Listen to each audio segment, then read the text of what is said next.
వక్ఫ్ board bill మీకు కొంత బలం తక్కువ ఉన్నా కూడా ప్రతిపక్షాలని వేరే వాళ్ళని ఒప్పించి మరి బిల్లుని పాస్ చేసి సక్సెస్ చేశారు. ఈరోజు జమ్లీకి సాధ్యపడుతుందా? రాజ్యసభలో మాకే మెజారిటీ ఉంది, లోకసభలో మాకే మెజారిటీ ఉంది. కొన్ని లోకల్ పార్టీలు సపోర్ట్ చేయాల్సి వచ్చింది. ప్రతిపక్షాలు మాతో కలిసి నడిచినాయి, అది వాళ్ళకి వాస్తవం తెలుసు. కాబట్టి రేపు జమిలీ ఎన్నికల విషయంలో కూడా అదే జరుగుతుంది. అనేక పార్టీలకి మాతో కలిసి నడవాలని ఉంది, నడుస్తారు. One nation one election bill కూడా పాస్ అవుతుంది. సో ఖచ్చితంగా రానున్న రోజుల్లో జమిలీ అనేది చూస్తుంది. జమిలీ ఎన్నికలు వస్తాయి. వన్ నేషన్ వన్ ఎలక్షన్ ఎట్లయితే వస్తుందో ఈ దేశంలో ఉన్న ప్రజలందరికీ ఒకటే యూనిఫామ్ సివిల్ కూడా, కామన్ సివిల్ కూడా మీరు ఏమని పిలుస్తారో అది కూడా వస్తుంది. అది కూడా నరేంద్ర మోడీ గారి నాయకత్వంలోనే వస్తుంది, బీజేపీ నాయకత్వంలోనే తీసుకొస్తాం ఈ బిల్లులని. సో ఖచ్చితంగా ఈ బిల్ పాస్ అవుతుంది అని 100% పాస్ అవుతుంది. వీఆర్ డెమోక్రటిక్ కాబట్టి, మేము ప్రజా విశ్వాసాన్ని చూరగొన్న ప్రభుత్వం కాబట్టి 100% పాస్ అయ్యింది. జమిలీ ఎలక్షన్స్ నిజంగానే అయిపోయిన తర్వాత భారతదేశంకు ఉండే లాభాలు ఏంటంటే ఏం చెప్తారు? నేను అదే చెప్తా ఉన్నా. ఇప్పుడు 2024 మేలో మాకు ఎలక్షన్స్ అయినాయి, జూన్లో రిజల్ట్ వచ్చింది. 6 నెలలు కాకముందే ఇంకో రాష్ట్రానికి ఎన్నికలకు పోతుంది, ఎలక్షన్ కోడ్ 3 నెలలు, మళ్ళీ 3 నెలలు కాకముందే మళ్ళీ రాష్ట్రానికి ఎలక్షన్. ప్రధానమంత్రి గారు కూడా మా పార్టీ నాయకుడే కదా, వారు కూడా ఎన్నికల ప్రచారంలో పోవాలి కదా. అంతే కదా. దీనివల్ల గవర్నెన్స్ డిస్టర్బెన్స్ అవుతుంది. ఇప్పుడు అమెరికాలో ప్రెసిడెంట్ అధ్యక్ష పదవికి ఒకసారి ఎన్నికలు అవుతాయి, మళ్ళీ 6 ఏళ్ల దాకా ఏముండదు కదన్న పంచాయతీ. అంత పెద్ద దేశం అని చెప్తారు కదా, ప్రపంచంలోనే నెంబర్ 1 స్థానంలో ఉన్న దేశానికి ఒక్కసారి ఎన్నిక జరిగితే ఇబ్బంది కానప్పుడు 4వ ఎకానమీలో ఉన్న మనకు ఒకసారి ఎన్నిక జరిగితే మీకు వచ్చే నష్టమైంది. సో కంపారిజన్ లేదు. బట్ నేనేమంటున్నా, మన డెమోక్రటిక్ స్పిరిట్ చాలా గొప్పది. ఎలక్షన్ల తెల్లారి మీరు పేపర్లో చూస్తే 90 ఏళ్ళ ముసలవని మంచం మీద పట్టుకొని వచ్చి 4 ఎత్తుకొని వచ్చి ఓటేపిస్తారు. ఎందుకవ్వా నీకు ఈ కష్టం అని అడిగితే అవ్వ చెప్తుంది, ఓటు వేయకపోతే బిడ్డ జనాభా లెక్కలలో లేనట్టట కదా అని చెప్తుంది. కానీ చాలా మంది చదువుకున్న వాళ్ళు ఓటు అంటే సెలవు అని చెప్పి ఎంజాయ్ చేస్తారన్న, మాళ్ళకు పోతారు లేకపోతే సినిమాలకు పోతారన్న. So this is the beauty of the democracy of this country, that you should understand. Intellectuals, బ్యూరోక్రాట్స్లు చేసే విమర్శలు ఏంటంటే, ఒక డిగ్రీ, పిహెచ్డి, ఎంబీఏ చేసిన తర్వాత నీకు ఉద్యోగం రావట్లేదు అని అంటే నీ ఎడ్యుకేషన్లో ఏదో తప్పు ఉంది, అందుకని నీకు రావట్లా. లేదు, ఒక స్టార్టప్ చేసుకోవడానికో లేకపోతే ఇంకా ఏదైనా బాగా థింక్ చేయాలి అని అంటే దేనికైనా ఎడ్యుకేషనే చాలా ఇంపార్టెంట్ అంటారు. అలాంటి ఎడ్యుకేషన్ని చాలా గతంలో నిర్లక్ష్యం చేశారు. సో బీజేపీ వచ్చిన తర్వాత ఎడ్యుకేషన్ పాలసీస్ మీద ఏ రకమైనటువంటి బడ్జెట్ ప్రవేశపెట్టింది, ఏ రకమైనటువంటి పాలసీస్ చేంజ్ చేసి నిజంగానే చదువుకున్నటువంటి విద్యార్థులకి ఆ విద్య ఉపయోగపడే విధంగా ఉంది అని అంటే ఏం చెప్తారు? ముందుగా నేషనల్ ఎడ్యుకేషన్ పాలసీ అని 2020 తీసుకొచ్చినాం.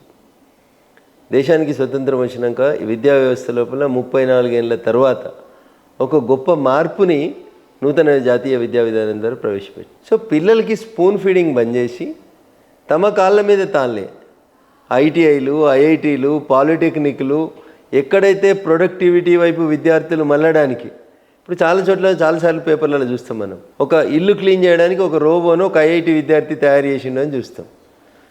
నాకు జరిగిన ప్రాక్టికల్ ఎగ్జాంపుల్ చెప్తాను. నేను మొన్న మార్చ్, ఏప్రిల్లో స్కూళ్ళలో ఒక స్కూల్కి వెళ్ళా, ప్రైవేట్ స్కూల్.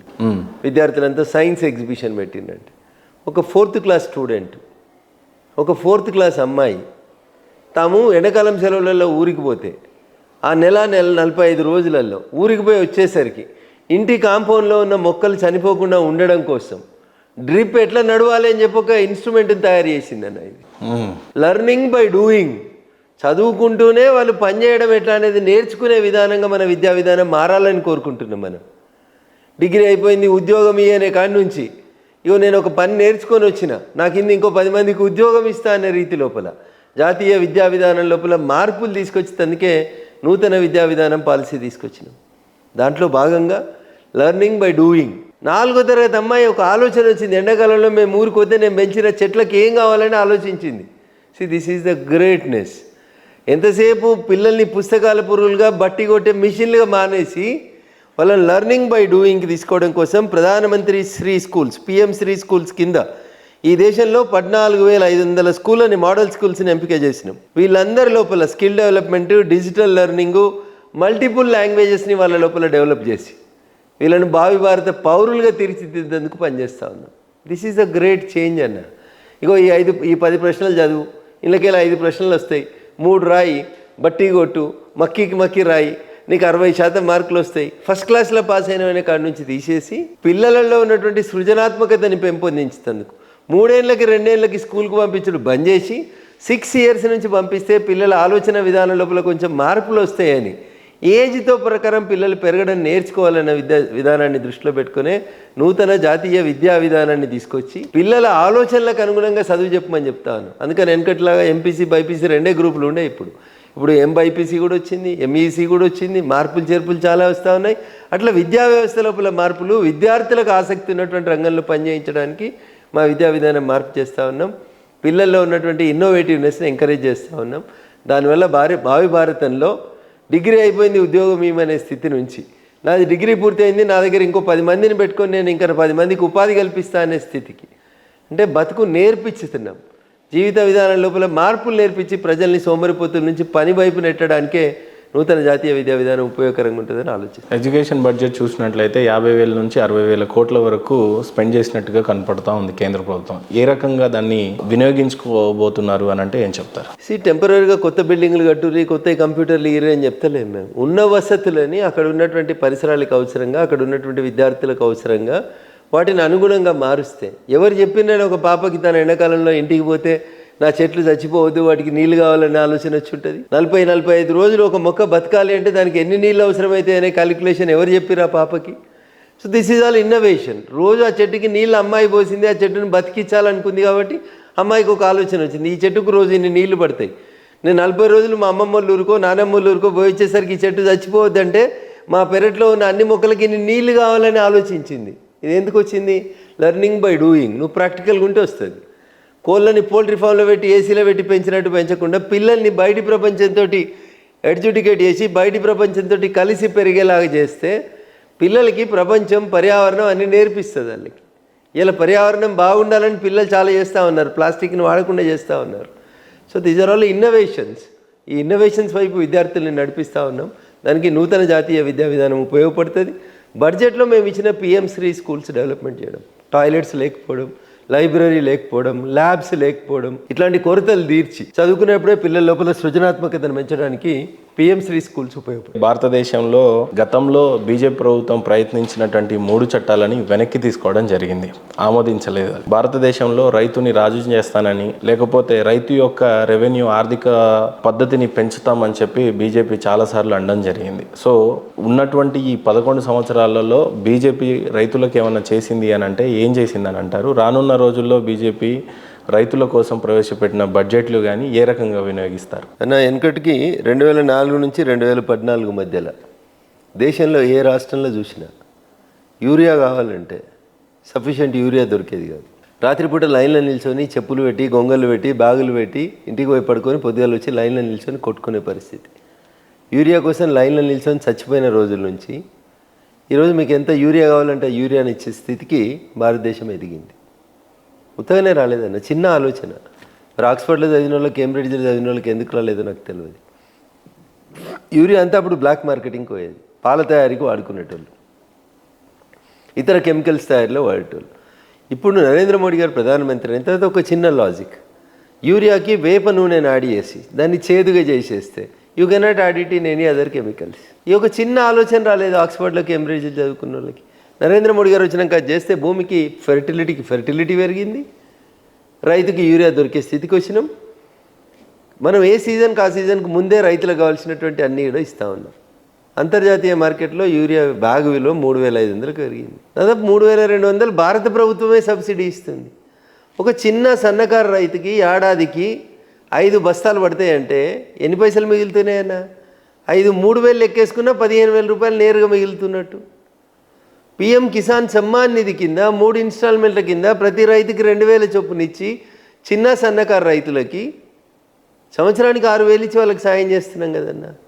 నేను ఇందాక చెప్పిన డ్రోన్లు తీసుకొచ్చినాం కదన్నా, కూలీలను పెట్టి మందు కొట్టుడు బంద్ చేసి ఒక రైతు డ్రోన్ ఆపరేట్ చేసి తన పొలం అంతా మందు కొట్టుకునేటువంటి పరిస్థితి తీసుకొచ్చినాం. వ్యవసాయంలోకి ఆధునిక పనిముట్లు తీసుకొచ్చినాం.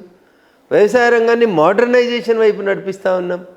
ఎక్కడికక్కడ రైతుల్ని స్వయం సమృద్ధి చేస్తూ ఉన్నాం. ఇవన్నీ ఆదాయాన్ని పెంచడానికి ఉపయోగపడేటువంటి దేశాల్లో చూసినట్లయితే అగ్రికల్చర్లో వాడుతున్నటువంటి ఇన్నోవేషన్ మిషన్స్ భారతదేశంలో ఇంకా ఆ టెక్నాలజీని ఆమడ దూరంలోనే ఉన్నట్టుగా కనపడతాం. బీజేపీ తీసుకున్నటువంటి చొరవ ఏ రకంగా ఉంది అని అంటే ఏమంటారు? సో నేను అదే చెప్పిన, ఇందా మీకు డ్రోన్లను తీసుకొచ్చినాం అంటున్నా. కూరగాయలకు మందు కొట్టాలి, ఒక చెట్టుకు మందు కొట్టాలంటే స్పెసిఫిక్గా పోయి అక్కడికే డ్రోన్ ద్వారా పోయి కొట్టగలిగే స్థితికి తీసుకొచ్చినాం. అంతర్జాతీయ మార్కెట్ లోపల ఉన్నటువంటి ఒడిదుడుకులు దేశీయ మార్కెట్లో ఉన్న ఒడిదుడుకుల్ని దృష్టిలో పెట్టుకొని ఈనాం వ్యవస్థ, నువ్వు నిజామాబాద్లో ఉండే రైతు నిజామాబాద్లోనే మార్కెట్ యార్డ్లో కూర్చొని దేశంలో ఎక్కడ ఎక్కువ ధర ఉంటే అక్కడ తను పండించినటువంటి పంటలు నమ్ముకోవడానికి ఈనాం వ్యవస్థను తీసుకొచ్చినాం. ఇంగ్లీష్ అక్షరం ఈ నామ్ అది తీసుకొచ్చినాం. వ్యవసాయ పనిముట్లకి రైతులకి పైసలు ఇస్తున్నాం, కోల్డ్ స్టోరేజ్లు కట్టిస్తున్నాం, గోడౌన్లు కట్టిస్తున్నాం. రైతు ఇమ్మీడియట్గా అమ్ముకోకుండా తన పండించిన పంటను నిల్వ చేసుకొని తనకు మార్కెట్లో అనుకూలమైన రేట్ వచ్చినప్పుడు అమ్మేందుకు ఉపయోగపడతా ఉన్నాం. పిఎం కిసాన్ సమ్మాన్ నిధి ఇచ్చినాం, డ్రోన్లు తెచ్చినాం, ట్రాక్టర్లు ఇచ్చినాం, వ్యవసాయ పనిముట్లు ఇచ్చినాం, డ్రిప్ ఇరిగేషన్ ఎంకరేజ్ చేస్తూ ఉన్నాం. సబ్సిడీ మీద రైతుకు కావాల్సినటువంటి అన్ని సదుపాయాలను ఇస్తూ ఇంకా మీరు అన్నట్టు ఇంకా చేయాల్సినవి చాలా ఉన్నాయి. అంతర్జాతీయ మార్కెట్కి పోటీ పడడానికి ఇంకా రైతు కొన్ని అవసరాలు ఉన్నాయి. వాటి ఖచ్చితంగా నెరవేరుస్తాం, తీరుస్తాం. మీరు చెప్పినటువంటి చట్టాలను నరేంద్ర మోడీ గారే ఉపసంహరించిండ్రు.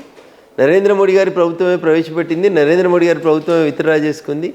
సందర్భం అది మీకు తెలిసినటువంటి అంశమే. కావాలని దాని మీద బురద జల్లినారు తప్ప ఇంకొకటి కాదు. ఏ దేశంకైనా గట్టి పిల్లర్లుగా ఉండేది ఏదన్నా ఉందంటే ఈజీ ఆఫ్ డూయింగ్ బిజినెస్ ఒకటి, స్టార్టప్ బిజినెస్ ఒకటి. ఆ ర్యాంక్లో చూసినట్లయితే భారతదేశంలో ఈజీ ఆఫ్ డూయింగ్ ఏ రకంగా ఉంది బిజినెస్ విషయంలో, స్టార్టప్ చేస్తున్నటువంటి యువతకి ఏ రకమైనటువంటి బడ్జెట్ ప్రవేశపెట్టి సపోర్ట్ చేస్తున్నారు, ఫ్యూచర్లో ఏ రకంగా స్టార్టప్ ఇండియా కానీ ఎంటర్ప్రెనర్స్కి కానీ బీజేపీ ఏ రకంగా సపోర్ట్ చేయబోతుంది అని అంటే మీరు ఏం చెప్తారు? ఇప్పుడు ఈజ్ ఆఫ్ డూయింగ్ బిజినెస్లో నరేంద్ర మోడీ గారు ప్రభుత్వం అధికారంలోకి వచ్చేసరికి భారతదేశం ప్రపంచ ర్యాంకులలో 132వ ర్యాంకులో ఉండే, ఈరోజు 63వ ర్యాంక్ వచ్చింది. సో ఎంత గణనీయమైనటువంటి మార్పు వచ్చిందో మీరు ఒకసారి అర్థం చేసుకోవాలి. ఈ దేశంలో దళితులను ఉద్దేశించి దళితుల్ని పారిశ్రామికవేత్తల్ని చేసేందుకు డిక్కీ అని ఒక సంస్థ పనిచేస్తుంది. నరేంద్ర మోడీ గారు ప్రధానమంత్రి అయ్యే కంటే ముందు ఏ ప్రధానమంత్రి కూడా డిక్కీ ప్రోగ్రామ్కి ఫుల్ డే అటెండ్ కాలేదు. వచ్చి రిబ్బన్ కట్టేసి ప్రోగ్రామ్ ఆన్ అయిందని వెళ్ళిపోయేటోళ్ళు. కానీ ఒక దేశ ప్రధాని సాక్షాత్తు ఫుల్ డే కూర్చొని దళిత పారిశ్రామికవేత్తల ఆలోచన విధానం ఎట్లుంది, ఏం చేయాలనే దాని లోపల కూడా ఆయన ఇంటరాక్ట్ అయినాడు. So this is how we will concern. మా కన్సర్న్ ఇట్లా పేద ప్రజల కోసం ఉంటుంది. అందుకనే అది ఏ రంగం తీసుకున్నా కానీ నరేంద్ర మోడీ గారి నాయకత్వం లోపల చాలా స్పష్టంగా ప్రజలకి బెనిఫిట్ జరిగేందుకు మాత్రమే పనిచేసినాం తప్ప ఇంకొకటి కాదు. మీరు స్టార్టప్ల గురించి మాట్లాడినా లేకపోతే మేక్ ఇన్ ఇండియా కోసం మాట్లాడినా అన్ని రంగాల లోపల కూడా ఎంకరేజ్మెంట్ ఎవరికి దొరుకుతుంది అంటే కొత్త తరానికి అంకురాల పేరిట వచ్చి నేను ఒక కంపెనీ పెట్టుకోవాలనుకుంటున్నా, దానికి కూడా లోన్లు ఇస్తూ ఉంది భారత ప్రభుత్వం.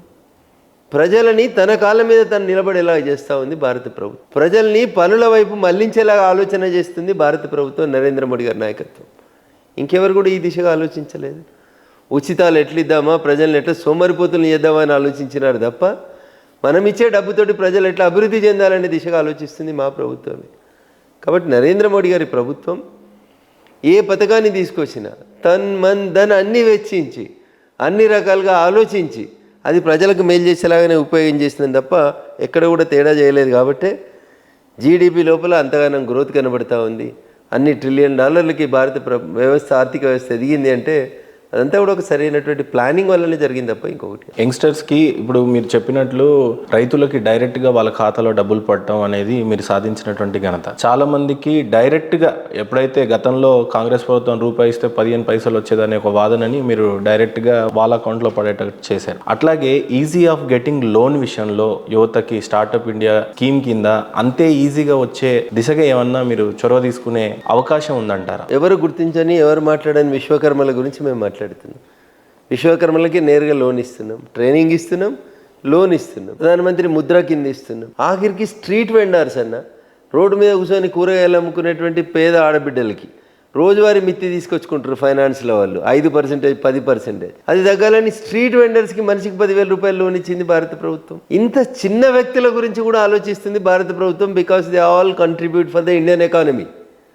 ఎవరిని చిన్న పెద్ద అని చూస్తలేం. ప్రాసెసింగ్ ఎక్కువ టైం పడుతుంది అని అంటున్నారు. ఆ దిశగా ఏమన్నా చాలా ఈజీ ఆఫ్ డూయింగ్ బిజినెస్లో భాగంగానే ఈజీ ఆఫ్ గెటింగ్ లోన్కి ఏమన్నా ప్రయత్నిస్తుందా? సాధ్యమైనంత వరకు బ్యాంకుల్ని సరళీకృతం చేసి బ్యాంక్ లోన్ విధానాన్ని పేపర్ని ఫిలప్ చేసే విధానాన్ని సాధ్యమైనంత వరకు తగ్గించి ఎక్కువ మందికి లోన్లు అందించేందుకు ప్రయత్నం చేస్తూ ఉన్నాం. మీరు అన్నట్టు కొన్ని బ్యాంకులు అట్లా ఇబ్బందులు పెడుతున్నట్టు మా దృష్టికి కూడా వస్తుంది. వాటిని కూడా రెక్టిఫై చేస్తాం. తప్పకుండా. గడిచినటువంటి ఈ 11 సంవత్సరాలలో నరేంద్ర మోడీ గారు సృజనాత్మకమైన మార్పులు, డాషింగ్ చేంజెస్ కూడా చాలా తీసుకొచ్చారు. అట్లా టాప్ 10 చెప్పాలి నరేంద్ర మోడీ గారు ఈ ఇండియాకి ఉపయోగపడేవి ఒక టాప్ 10 చేశారు అని అంటే మీరేం చెప్తారు? నరేంద్ర మోడీ గారి గురించి, నరేంద్ర మోడీ గారి పాలన గురించి చెప్పాలంటే రాస్తే రామాయణం అంత అవుతుంది, చెప్తే భాగవతం అంత అవుతుంది. మీరు 10 ముక్కలలో చెప్పుర్రు, 10 నిమిషాలలో చెప్పుర్రు అంటే it is not so easy to tell. But anyhow నాకున్నటువంటి పరిమిత పరిజ్ఞానం తోటి దాన్ని సాధ్యమైనంత తొందరగానే కన్క్లూడ్ చేసేందుకు ప్రయత్నం చేస్తాను. నేను మళ్ళీ చెప్తా ఉన్నా, మీకు చిన్న విషయాలు అనిపిస్తుండొచ్చు. ప్రతి ఇంటి ముందు బాత్రూమ్ కట్టించి ప్రతి ఆడబిడ్డ తలెత్తుకొని నిలబడేలా చేసింది. స్వచ్ఛ భారత్ కింద నిర్మించినటువంటి శౌచాలయాల దగ్గర నుంచి మొదలుకుంటే ఆపరేషన్ సింధూర్ దాకా ఇది అదేం లేకుండా ఒకటేని కాదు, మా మీద ఎన్ని విమర్శలు ఉండేనో అన్ని విమర్శలకు సమాధానం చెప్పారు. మోడీ గారు ఆర్టికల్ 370 రద్దు చేస్తారు. ఈ దేశంలో ఒకటే ప్రధానమంత్రి, ఒకటే రాజ్యాంగం, ఒకటే జెండా ఉండాలి. 1 nation 1 constitution 1 prime minister. Doctor Shyamaprasad Mukherjee గారు కలగని కాశ్మీర్లోకి పాదయాత్ర చేసి జైల్లో అనుమానాస్పద పరిస్థితుల్లో చనిపోతే ప్రతి భారతీయుడి కళ, ప్రతి స్వయం సేవకుని కళ. చిన్నప్పుడు వెంకయ్యనాయుడు గారు ఒక సందర్భంలో చెప్పారు నాకు, గోడల మీద జాజుతోటి, తెల్ల గోడల మీద జాజుతోటి, ఇప్పటిలాగా పెయింట్లు లేకుండే, ఆర్టికల్ 370 రద్దు చేయాలని రాసినటువంటి రోజుల్ని అప్పట్లో వెంకయ్యనాయుడు గారు విద్యార్థి నాయకుడిగా రాసినటువంటి రోజుల నుంచి అదే వెంకయ్యనాయుడు గారి చేతుల మీదుగా ఆర్టికల్ 370 రద్దు చేసే బిల్లును రాజ్యసభలో ప్రవేశపెట్టారు. చాలామంది మాట్లాడారు, జమ్మూ కాశ్మీర్ మాజీ ముఖ్యమంత్రులు, పేర్లు అనవసరం. ఒక మోడీ కాదు, 100 మంది మోడీలు వస్తే కూడా ఆర్టికల్ 370 రద్దు చేయనీయం, జమ్మూ కాశ్మీర్ ఈ దేశంలో భూభాగం కలవదు అని చెప్పిండ్రు. ఒకడే మోడీ ఉన్నాడన్న, ఒక్కడే మోడీ ఉన్నాడు. ఆర్టికల్ 370 రద్దయింది, ఆర్టికల్ 35 రద్దయింది, జమ్మూ కాశ్మీర్ భారతదేశంలో అంతర్భాగమైంది, రాష్ట్రపతి పాలన పోయింది, ఎన్నికలు జరిగినాయి, ఒమర్ అబ్దుల్లా ముఖ్యమంత్రి అయ్యిండు. ఈ దేశానికి స్వతంత్రం వచ్చినాక మొదటి ప్రభుత్వం కాడి నుంచి ఉన్న డిమాండ్ ఆర్టికల్ 370 రద్దు. ఎవరూ చేయలేకపోయినారు, కానీ మోడీ గారు మాత్రమే చేసిండ్రు. అందుకని మోడీ గారి పాలనలో impossible is a word found in the dictionary for fools only. Napoleon ఆ రోజు చెప్తే ఈరోజు నరేంద్ర మోడీ గారు చేసి చూపెడతా ఉన్నారు, ఆచరణలో చేసి చూపెడుతున్నటువంటి గొప్ప నాయకుడు నరేంద్ర మోడీ గారు. ఆర్టికల్ 370 ఎవరు కలగనలేదు అంటున్నా. దాని గురించి మాట్లాడితే స్వయం సేవకుల కళ్ళల్లోంచి నీళ్ళు వస్తాయి. జమ్మూ కాశ్మీర్ విషయంలో వచ్చిన స్వయం ప్రతిపత్తిని ఎత్తేయాలని కొట్లాడింది సంఘం. ఆ కళ నెరవేర్చిన నాయకుడు నరేంద్ర మోడీ గారు.